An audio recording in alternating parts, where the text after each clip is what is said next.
ஸ்தோத்திரிக்கிறோம். இந்த காலங்களில் அங்கே இருக்கிற இடங்களில் கர்த்தருடைய பிள்ளைகள் விசுவாசிகள் யாவரும் இந்த காலங்களில் அவருடைய பாதத்தில் நாம் கூடி வந்திருக்கிறோம்.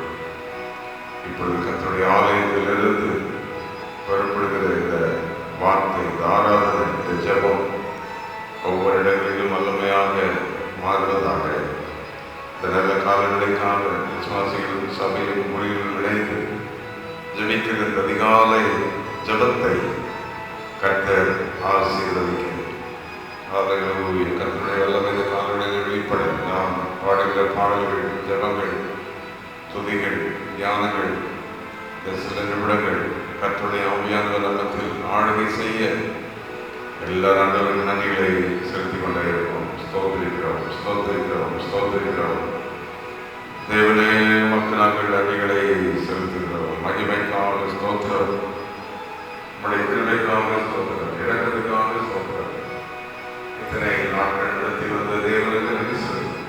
நம்முடைய குடும்பங்களை தேவன் நடத்தி கொண்டிருந்தார். நம்முடைய வேலை தொழில்களில் கர்த்தர் கூட இருந்தார். இறைகளோடு கூட இருந்தார். போக்கில வரத்தில் கூட இருந்தார், பாதுகாத்தார். அந்த வியாதிகள், பலவீனங்கள், போராட்டங்களிலே பலன் தந்தார், சுகம் தந்தார்.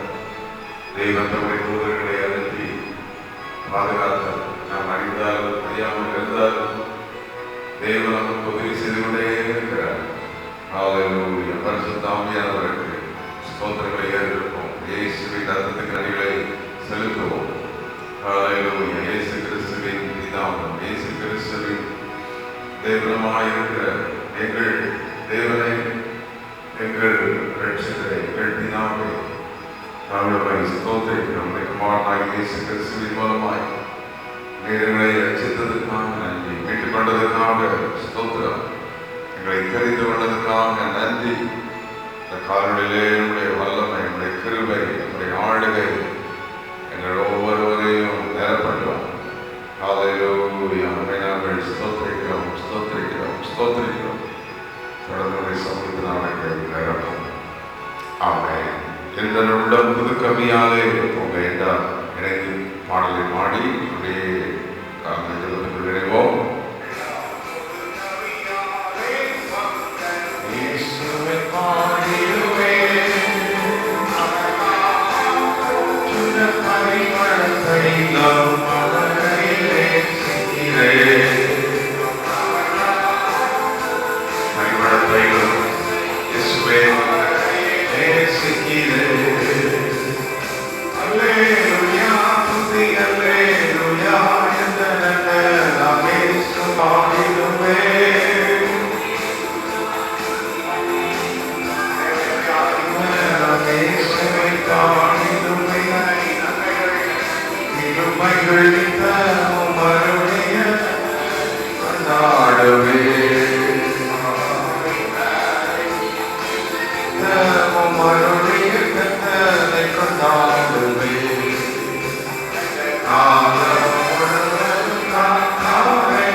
Hallelujah.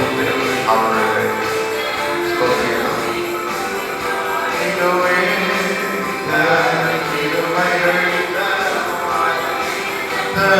கொண்டாடுவே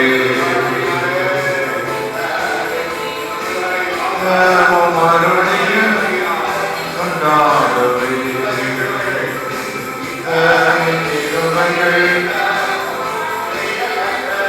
கொண்டாடுவே.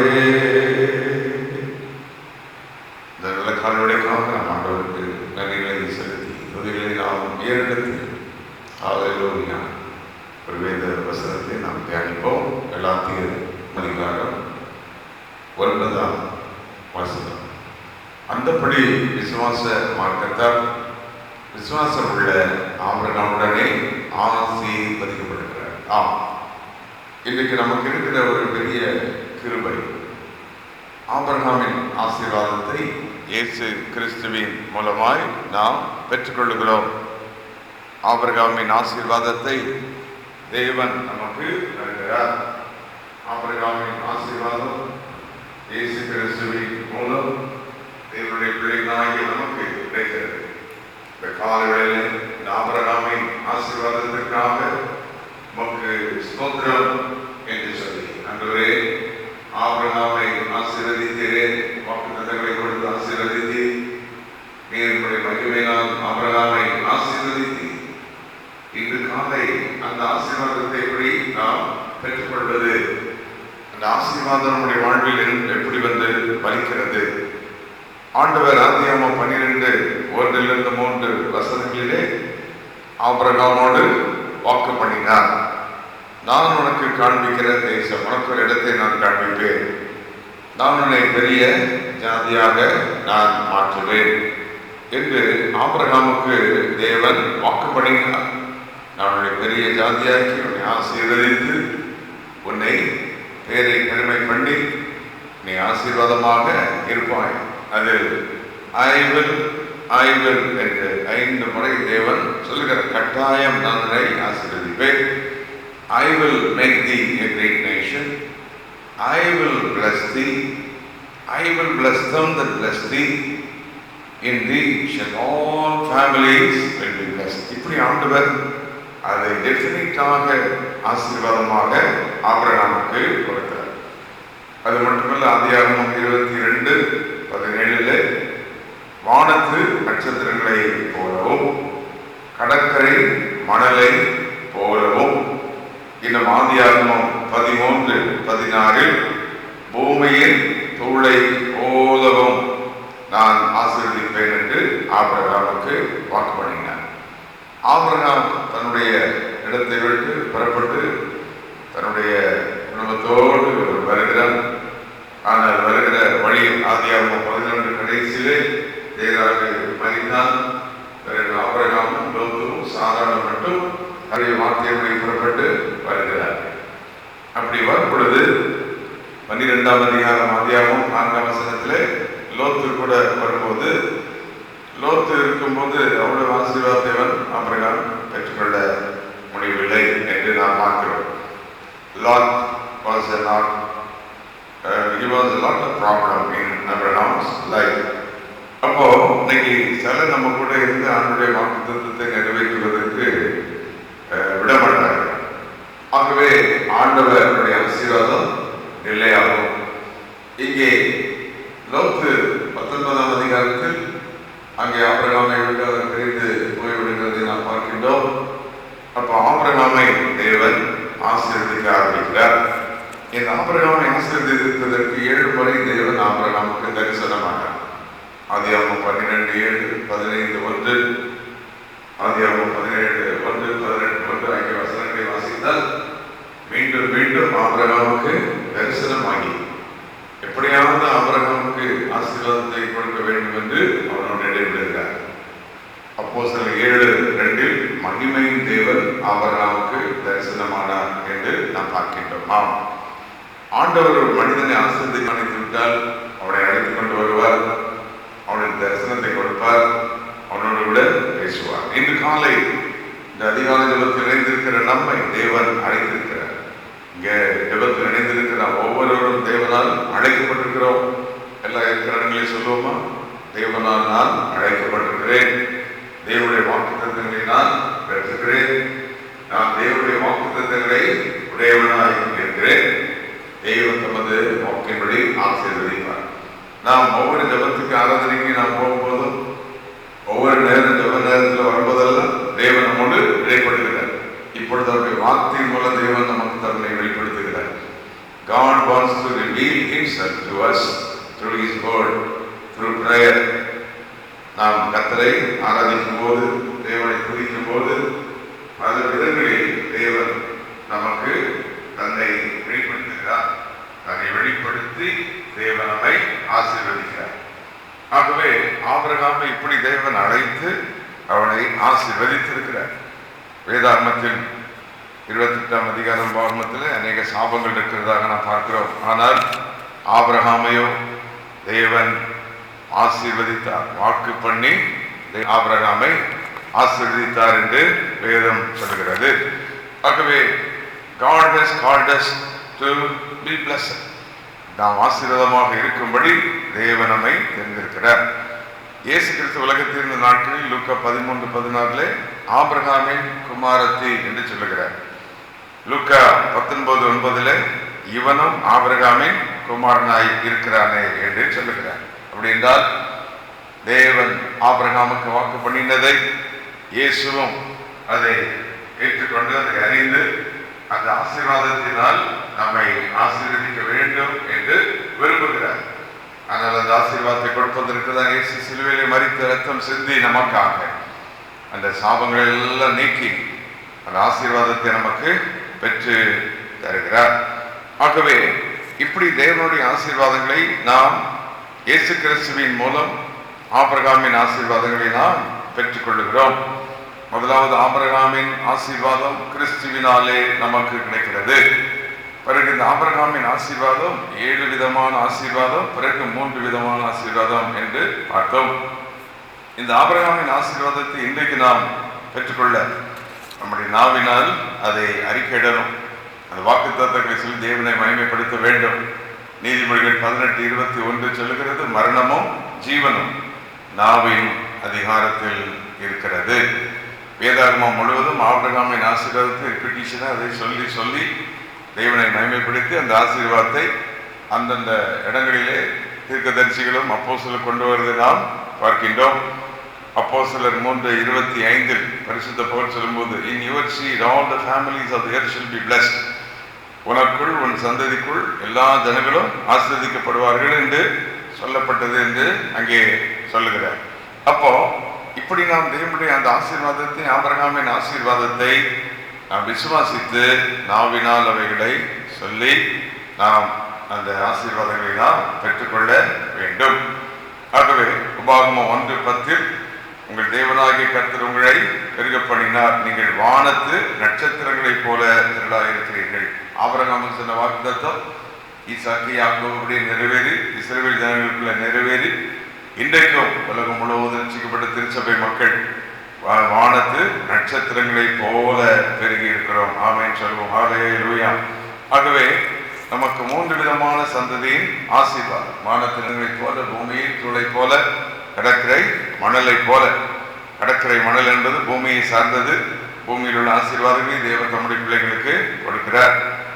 ஓசியா 1:10 இஸ்ரவேல் ஜனங்கள் எண்ண முடியாத கடற்கரை மணலை போல இருந்தார்கள் என்று வேதம் நமக்கு சொல்லுகிறது.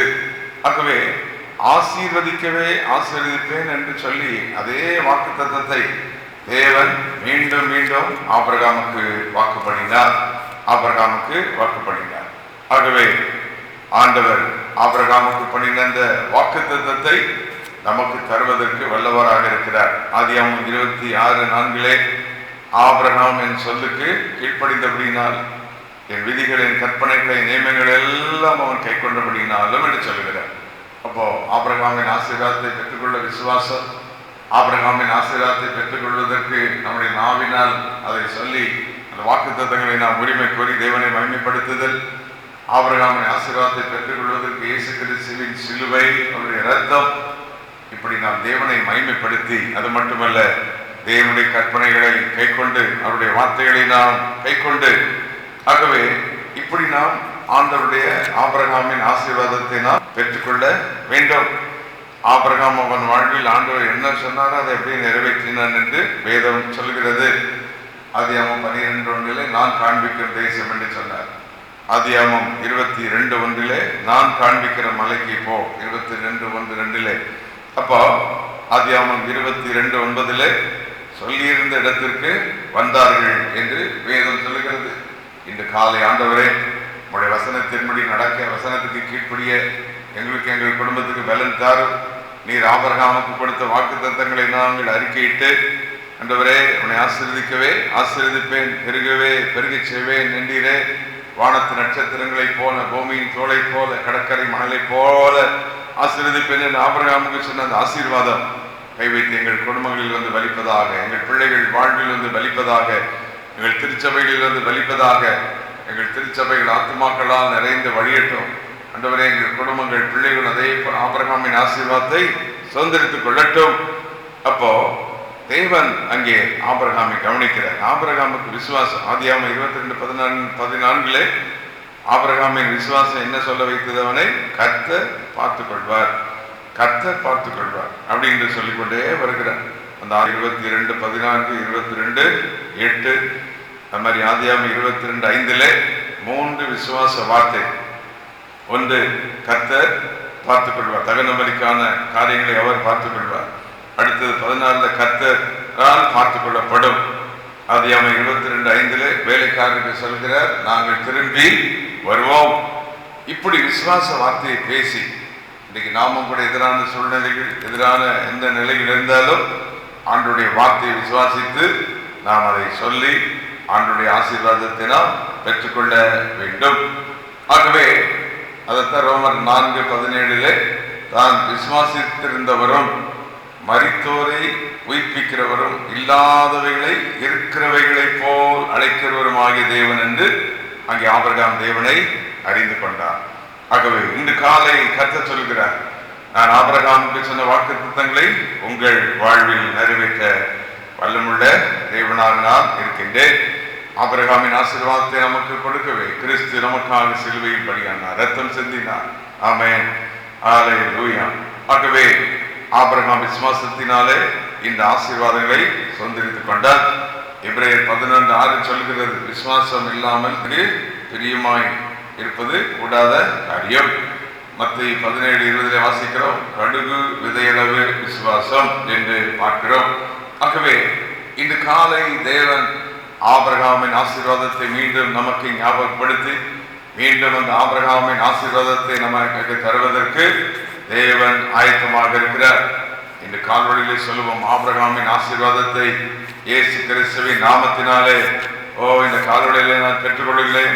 இயேசு சிலுவையில் சிந்தின இரத்தத்தினாலே, அவருடைய இரத்தத்தின் வல்லமையினாலே ஆபிரகாமின் ஆசீர்வாதத்தை என் குடும்பத்திற்காக நான் பெற்றுக்கொள்கிறேன், எங்கள் சபைக்காக நான் பெற்றுக்கொள்கிறேன்.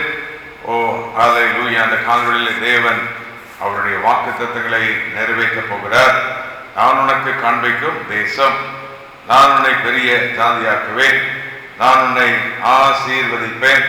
எபேசியர் 3:20 கிரகிக்க கூடாத பெரிய காரியங்களை தேவன் செய்கிறார். உன் பேரை பெருமைப்படுத்துவேன். நம்முடைய பிள்ளைகள் குடும்பம் சாதாரணமாக இருந்தாலும் நம்முடைய பெயர்களை தேவன் ஆசீர்வதித்து நல்ல உயர் பதவி, உயர் ரேங்க்ல வருவதற்கு தேவன் நமக்கு உதவி செய்கிறார். இன்று காலை ஆபிரகாமின் ஆசீர்வாதம் நம்முடைய குடும்பங்களுக்கு வந்து வலிப்பது, ஆபிரகாமின் ஆசீர்வாதம் நம்முடைய சபைகளில் வந்து வலிப்பதாக. எசேக்கியேல் 36:11 பெருகி பலுகும்படி வர்த்திக்க பண்ணுவேன், உங்களை ஸ்தாபிப்பேன் என்று ஆண்டவர் வாக்கு பண்ணி கொண்டே இருக்கிறார். அப்போ வேதாகமம் முழுவதும் ஆபிரகாம் பண்ணின வாக்குத்தத்தத்தை God has been repeating the same promises which was promised to Abraham again and again. வேதாகமம் முழுவதும் அந்த வாக்குத்தத்தங்கள் மீண்டும் அங்கே சொல்லப்பட்டு கொண்டே வருகிறது. 2 தீமோத்தேயு 1:1 கிறிஸ்து இயேசுவுக்குள் உண்டான ஜீவனை பற்றிய வாக்குத்தத்தத்தை பற்றி கொள்ளும்படி இருக்கிறது. ஆகவே நாம் தேவன் கொடுத்த அந்த வாக்குத்தத்தங்களை பற்றி கொள்ள வேண்டும். ஒருவேளை நமக்கு வாய்ப்புகள் இல்லாமல் இருக்கலாம், ஆனால் தேவனுடைய வார்த்தைகள் இருக்கிறது, வாக்கு தத்துவங்கள் இருக்கிறது. ஆமென் என்று சொல்வோம். ஹல்லேலூயா. There may not be opportunities, but we have the word of God. அந்த வார்த்தையை நம்ப வேண்டும், இந்த வார்த்தையை நாம் பெற்றுக்கொள்ள வேண்டும். இந்த வார்த்தையின்படியே தேவன் நம்மை ஆசீர்வதிக்கிறார். இன்று காலை ஆபிரகாமின் ஆசீர்வாதத்தை ஆண்டவர் தருவதற்கு அவர் வல்லமுள்ள தேவனாக இருக்கிறார். ஆண்டவரே, இன்று காலை இந்த ஆசீர்வாதத்தை இயேசுவின் நாமத்தில் நாங்கள் பெற்றுக்கொள்ளுகிறோம் என்று தேவனுக்கு நாம் எல்லா நன்றிகளை செலுத்தி துதிகளை நாம் ஏறெடுத்து, ஆண்டவரே, நம்முடைய வல்லமுள்ள வாக்கு தத்தங்களுக்காக ஸ்தோத்திரம், ஆச்சரியமான நம்முடைய வாக்கு தத்தங்களுக்காக ஸ்தோத்திரம். அந்த வாக்கு தத்தங்கள் எங்கள் வாழ்வில் இயேசுவின் நாமத்தில் இந்த காலை வேளையிலே வந்து கலிப்பதாக என்று சொல்லி ஆண்டவருக்கு நாம் நன்றிகளை செலுத்தி அவர் வார்த்தையின் மேலே சார்ந்திருப்பதால் என்று சொல்லி ஆண்டவரை மகிமைப்படுத்தி அவர் வார்த்தையின் மேலே சார்ந்திருப்பதால் கவலை ஒன்றும் எனக்கு இல்லையே, தேவைகள் எல்லாம் சொல்லி பாடுவோமா?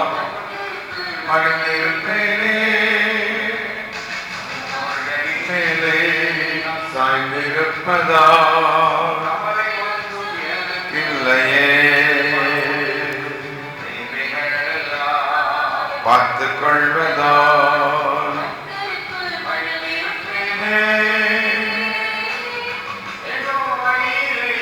தேவ சொந்தீரே,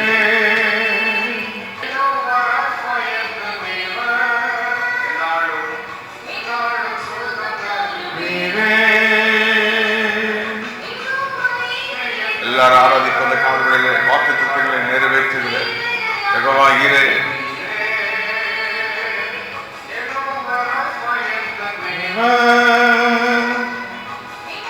சுகம் தருவீரே. இந்த காலை வேளையில் நம்முடைய வாக்கு தத்தங்களை ஆண்டவரே நீ நிறைவேற்றுகிறதற்காக ஸ்தோத்திரம் என்று எல்லாரும் ஆண்டவருக்கு நன்றிகளை செலுத்தி, தேவன் ஆபிரகாமின் வாக்கு தத்தத்தை இந்த காலை நம்முடைய குடும்பத்தில் நிறைவேற்ற அவர் வல்லமுள்ளவராக இருக்கிறார்.